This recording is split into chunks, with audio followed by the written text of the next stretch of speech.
আগে কি হতো, রাজার ছেলে রাজা হতো, কিন্তু এখন রিক্সাওয়ালার ছেলেও রাজা হবে। ওকে, সো এখন কোনো ভেদাভেদ নাই। আমরা এতদিন স্বপ্ন দেখতাম না, সো এখন আমরা স্বপ্ন দেখব। মূল কথা যেটা যাচ্ছি, পার্লামেন্টে তরুণরা বসবে।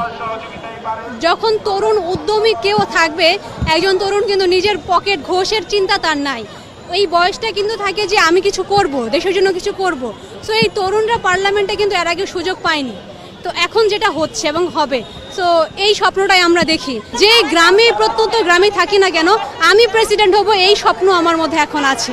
তো এইভাবেই আমরা এগিয়ে যাচ্ছি। আর এই তত্ত্বাবধায়ক বা এই বর্তমান যে অন্তর্বর্তীকালীন সরকার, সেই নিশ্চয়তা বা সেই ক্লাইমেটটা তৈরি করে দিচ্ছে যে সবাই স্বপ্ন দেখছে আর সবাই সেই জায়গায় পৌঁছবে ইনশাল্লাহ। আমরা একটা সুন্দর একটা বাংলাদেশ পেতে যাচ্ছি।